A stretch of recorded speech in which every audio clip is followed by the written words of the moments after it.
तो जिस व्यक्ति को बनना है सिविल सेवक, उसके एप्टीट्यूड में क्या क्या होना चाहिए लेते हैं। एक सिविल सेवक में क्या क्या होना चाहिए।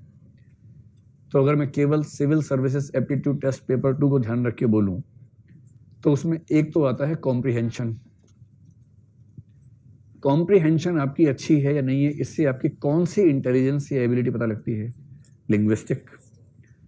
तो पहली बात है कि एक सिविल सर्वेंट का जो भाषाई परिपक्वता है या भाषाई बुद्धिमत्ता है, उस दृष्टि से उस व्यक्ति को बेहतर होना चाहिए।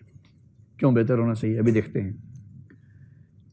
मतलब अगर मैं सरल सी भाषा में कहूँ ना, तो एक समय के बाद आपको केवल भाषा में ही काम करना होता है। अभी आपके लिए आईएएस का मतलब होता है कलेक्टर्स, कि निकलूँ तो time time time time time time, और मैं अंदर बैठा हूँ, 50 लोग बाहर दौड़ रहे हैं, साथ साथ कलेक्टर साहब गाड़ी में हैं, गाड़ी रोक के समय सलाम ठोका और आपको लगा हा तसल्ली मिल गई एकदम, नेहरू विहार सफल रहा, इतने साल तपस्या की नाले के पास बैठ के मजा आ गया। कुछ लोगों के दिमाग में इतना रहता है, और उनका मतलब आईएएस में क्या होता है कि खड़े खड़े फैसले कर दिए, खाप पंचायत की तरह से, सब ये इस मूड में जरूर रहते हैं ना। लेकिन आप पाएंगे कि 7, 8, 9 साल की नौकरी के बाद, 14 साल के बाद तो पूरी तरह से, जहां 14 साल की नौकरी हुई, वनवास शुरू। 14 साल का नहीं हो तो 14 साल के बाद होता है। और वनवास का मतलब, अगर ये शौक है तामझाम वाला, वो सारा तामझाम खत्म, और फिर आपकी जिंदगी कटेगी फाइलों में। और उस हर फाइल की ताकत इतनी ज्यादा है जितनी ताकत जिले के कलेक्टर की बिल्कुल नहीं हो सकती। कलेक्टर तो बहुत चूहा टाइप का है, पिद्दी टाइप का है उसके सामने। उस फाइल में लिखा हो कुछ, कलेक्टर बेचारा खड़े होकर पढ़ता है, बैठ के पढ़ नहीं पाता उसको, इतना खौफ खाता है उससे। पूरी जिंदगी आपका काम है लिखना और ठीक से पढ़ना। हजारों रिपोर्ट्स आएंगी, वो सारी पढ़नी होंगी, उनका सटीक अर्थ निकालना होगा, नोटिंग करनी होगी, ड्राफ्टिंग करनी होगी। आपके लिखे हुए एक एक शब्द से कई हजार करोड़ का खर्चा हो जाएगा। और अगर लिखने में आपसे एक शब्द के अर्थ का मतलब चेंज हो गया ना, वो सरकार या समाज के संसाधनों पे बड़ी करारी चपत हो सकती है। इतनी सटीक भाषा होनी चाहिए कि आप जो लिखना चाह रहे हैं एग्जैक्टली वही अर्थ निकले। और दूसरा, अगर कोई रिपोर्ट पढ़ रहे हैं तो जो लिखा गया है एग्जैक्टली वही समझें जो लिखा गया है। दूसरा है जिसको आप बेसिक मैथ्स कह लीजिए या बेसिक न्यूमरेसी कह लीजिए, इसी में डेटा इंटरप्रिटेशन और डेटा सफिशिएंसी को भी जोड़ लीजिए। Basic maths, basic numeracy, data interpretation, data sufficiency. मैं जानता हूं कि आप में से कुछ बच्चों को इसका नाम सुनते बुखार होने लगता है कि ये क्या बात हुई, ये क्यों पढ़वा रहे हैं, हम तो आईएएस बनने आए थे, गणितज्ञ थोड़ा ना बनना है हमें। सबसे अच्छा मुहावरा है, हमें ज्ञानी नहीं बनना है, आईएएस बनना है। जैसे ज्ञानी बनना आईएएस बनने के खिलाफ हो कि अरे आईएएस बनने से ज्ञानी बन गया, अब तो ये अभी आईएएस नहीं बन पाएगा, ऐसा थोड़ा ना होता है। और कई लोग मानते हैं कि सब बेकार की बात है, लेकिन आप आईएएस बन के क्या करेंगे इसके बिना। परसेंटेज निकालनी पड़े तो उसके बाद आप कहते हैं, किसी को बुलाते हैं, भाई परसेंटेज निकाल दो जरा, भाई सब परसेंटेज निकालनी आ जाओ जरा। कैसे काम चलेगा। आपको जिला संभालना है, जिले का पूरा बजट आपके पास है, 1000 तरह के खर्चे हैं, कौन सा खर्चा किस मद में किस तरह से हो, जब तक आपको डेटा समझ में ना आता हो। पिछले 10 सालों की रिपोर्ट्स आप तुलनात्मक रूप से किसी पाई चार्ट से या किसी टेबल से ना समझ पाते हो। जिस टेबल में 3 या 4 तरह के फैक्टर शामिल हुए, टेबल पढ़ने में माथा खराब हो जाता हो, समझ नहीं आ रहा हो कि कैसे पढ़ें इसको। एक टेबल बनानी पड़ जाए, टेबल बन ही नहीं रही आपसे, मल्टीपल फैक्टर वाली टेबल। आप बिना डेटा को समझे, बिना डेटा को रिप्रेजेंट करना सीखे, कैसे उस सारे फंड्स के एलोकेशन को समझ पाएंगे और मैनेज कर पाएंगे जो करना है। आईएएस या आईपीएस बनने डंडा नहीं लाना होता, डंडा घुमाना बहुत छोटी बात है। आईएएस आईपीएस बनने के बाद, स्पेशली आईएएस बनने के बाद, आपको देश के सारे रिसोर्सेज को मैनेज करना होता है। और जो व्यक्ति, भाई आप आईपीएस भी बन गए, सभी राज्यों के तुलनात्मक आंकड़े अपराध के आपके सामने रखे हुए हैं। आपके जिले में पिछले 5 साल के अपराध के आंकड़े तुलनात्मक रूप से कोई वेन डायग्राम चार्ट में है, कोई टेबल में है, कोई ग्राफ में है, और आप कह रहे हैं किसी को बुलाओ भी समझा के बताओ क्या लिखा है इसके अंदर। ईमानदारी की बात बता रहा हूं आपको मैं, जो लोग आईआरएस बन के जाते हैं ना इंडियन रेवेन्यू सर्विस में, उनके जो जूनियर्स होते हैं असिस्टेंट, वो आते हैं एसएससी से, ठीक है, एसएससी जानते हैं ना। और एसएससी में क्या पूछते हैं, गणित आनी चाहिए, रीजनिंग आनी चाहिए, इंग्लिश आनी चाहिए। और वो गणित, रीजनिंग, इंग्लिश में इतने हाई लेवल के लोग होते हैं, जबरदस्त उनकी पकड़ होती है इन चीजों में। रीजनिंग, उनसे आप रीजनिंग चलते पूछिए, सभी जगह कुत्ते बोलेंगे हाँ हाँ चलो आगे बताओ, सारे कुत्ते गिलास हैं, ऐसे जवाब देंगे तो बढ़िया। और वो बनते हैं रेवेन्यू में असिस्टेंट।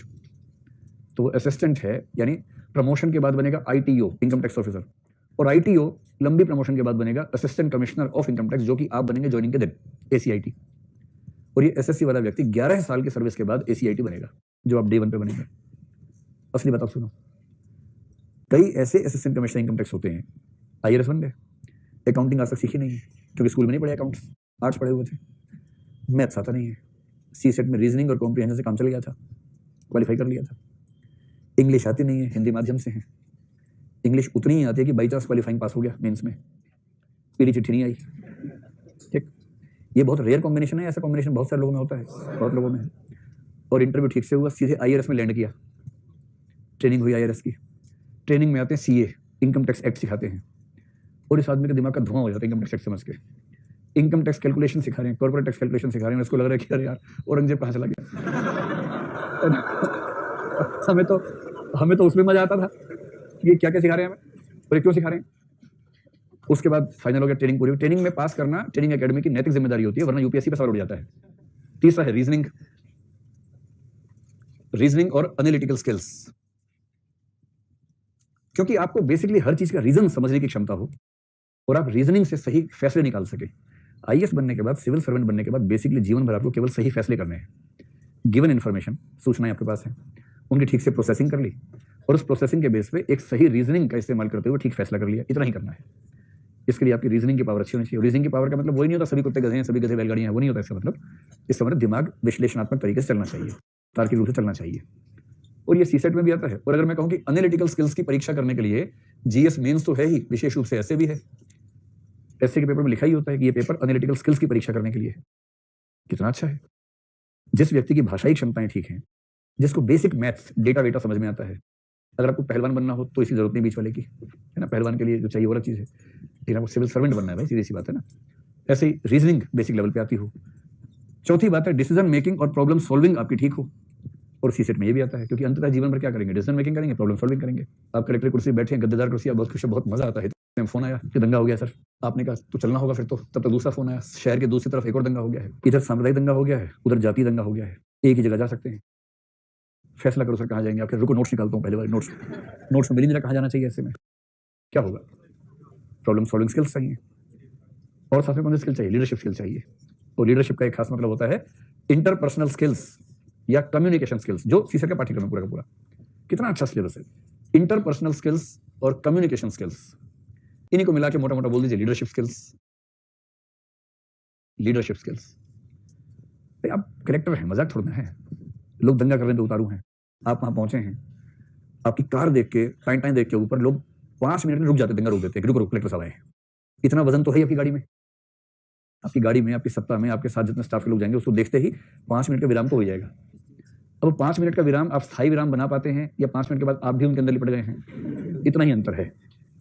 और जिसने वहां जाके आंख से आंख मिला के बात ठीक से की और कन्विंस करके समझा दिया सबको, और हजारों की भीड़ के बीच में बिना डरे अपनी बात कही और धमका भी ठीक से दिया, इतना प्यार मोहब्बत से और ऐसा धमकाया कि धमकी लगी भी नहीं और धमकी लग भी गई एकदम। फिर किसी में इतनी हिम्मत नहीं कलेक्टर से पंगा बोल ले सके, कलेक्टर की ताकत बहुत ज्यादा होती है, पर इसके लिए चाहिए कम्युनिकेशन स्किल्स। वहां आप ये नहीं कह सकते कि मैं तो बहुत अंतर्मुखी हूं, मैं कहाँ ले आया मुझे, ये दंगा करने वाले सारे मेरे ऑफिस नहीं आ सकते क्या, पहले मेरे ऑफिस आके बात करें, फिर दंगा खेलें उसके बाद, ऐसा थोड़ा होगा। सड़क पर उतरना होगा हजारों लोगों के बीच में, तब उनसे बात करनी होगी और आंख से आंख मिला के, ऐसा ठीक नहीं है। कह रहे कलेक्टर साहब हम तो ऐसा करेंगे, आप कह रहे नहीं आप ऐसा नहीं करेंगे। सर हम तो करेंगे, नहीं आप नहीं करेंगे। मैं कह रहा हूँ आप नहीं करेंगे, करोगे तो आखिरी बार करोगे, ये कान में बोलना है। तुम्हारे घर में 4 मेंबर्स हैं ना, चारों उठवा लिए मैंने, एक कान में बोलना है। अब चेहरे पर मुस्कुराहट रखते हुए मेरे साथ चलो और अपने सारे साथियों को बोलो हथियार डाल दो, वरना मैं फ़ोन घुमा रहा हूँ। और आज दंगे में कई लोग मरेंगे ही, तो चारों मर जाएंगे, पता भी नहीं चलेगा कैसे मरे। करूँ फ़ोन, तो ये क्या बात हुई, बस बात यही हुई है, यही बात है। ये तो राज्य ऐसा नहीं होता, संविधान में आर्टिकल सारे मत पढ़ा, वही पढ़ के पास हुआ मैं IAS में, इतने पढ़ा दूंगा आर्टिकल, भूल जाएगा सारे आर्टिकल, चुपचाप सबको घर भेज दे, समझ गया। दूसरे धर्म वाला खुश हो गया, इधर तेरे घर के भी है मेरे पास, तो हीरो मत बन, इतना तोड़ूंगा, अकेले में बोला कि इतना तोड़ूंगा हड्डियां गिन नहीं पाओगे कि हड्डियां की पसली है, पता नहीं चलेगा। अब बाहर चलो मेरे साथ मुस्कुराते हुए, गले मिलते हुए एकदम, और पूरे समाज को बोलो कि मामला सुलझ गया है, वरना कभी सुलझेगा नहीं, ध्यान रखना। चल, इसके बाद किसी की हिम्मत नहीं बचती, फिर लोग बाहर जाएंगे, मामला सुलझ गया भाइयों बहनों, अब अपने अपने घर जाओ और मैं अपने घर वालों को ढूंढता हूँ। ये होता है, कलेक्टर बनना, एसपी बनना मजाक छोड़ना है भाई, सफल एसपी बनना है, एसपी तो बन ही जाओगे। सफल एसपी होना, सफल कलेक्टर होना, उसमें ऐसी ऐसी मुश्किल सिचुएशंस आपके सामने आएंगी, और जिसने झेल लिया, मतलब ऐसे में कुछ लोगों को जानता हूँ IAS में, वो इतने प्रिय हैं सरकारों के, मतलब हमारे विद्यार्थियों की बात कर रहा हूँ, सीएम के दिमाग में एकदम स्पष्ट रहता है कि जो जिला किसी से संभलेगा ही नहीं, पुलिस की बात कर रहा हूँ, तो दंगा फसाद कुछ भी हो सकता है, इतना सेंसिटिव जिला है। सीएम अपनी मीटिंग में एक ही बात कहता है, एक्स को भेज दो, खत्म बात। और क्योंकि सीएम होम मिनिस्टर भी खुद ही होता है आमतौर पर हर राज्य में, तो सीएम के पास ही पुलिस डिपार्टमेंट होता है, तो सीएम सीधे उसको बुला के बोलता है, यार वो जिला संभाल लो 6 महीने, उसको ठीक करो, फिर अगला जिला देंगे, 5 साल में 12 जिले ठीक करने हैं तुम्हें। ऐसी छवि, और ऐसी छवि वाले लोग वो नहीं है जो IIT से पढ़े हुए हैं, उनको बस ये पता है कि डिसीजन कैसे लेना है, प्रॉब्लम कैसे सॉल्व करनी है, सिचुएशन कैसे हैंडल करनी है, लोगों से कैसे डील करना है, दंगाइयों को कैसे मैनेज करना है, कैसे डराना है, कैसे पुचकारना है, ये सब पता है। ऐसा IPS जो टॉपर नहीं था पढ़ाई लिखाई में, लेकिन जिसने हैंडलिंग बहुत शानदार की, वही तो अच्छा है। IIT का टॉपर था, यहाँ के IIT खेल रहा है, तो फिर क्या फायदा होगा उसका, उससे क्या होगा उससे। तो ये सब क्षमताएं अगर किसी व्यक्ति में हैं, तो हम कहेंगे उसके पास सही एप्टीट्यूड है सिविल सेवक बनने का।